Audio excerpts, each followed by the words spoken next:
کہ بعض خاندان میں اگر بیٹیاں یا بہنیں وراثت مانگتی ہیں تو باپ اور بھائی بیچ میں رکاوٹ بنتے ہیں، تو اس کا اب کیا حکم ہوگا؟ اس کا حکم یہی ہوگا کہ وراثت کا قانون خود رب نے بیان کیا ہے قرآن میں. جو نہیں دے رہا وہ باپ ہے، وہ بھائی ہے، وہ کوئی ہے، اس پر رہے گا، وہ اس کا ذمہ دار ہوگا.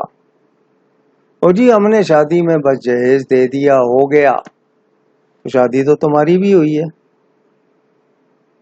اگر بیٹی کو دیا تو شادی تمہاری بھی ہوئی ہے، اگر بیٹی نے کھایا ہے تو تم نے بھی کھایا ہے.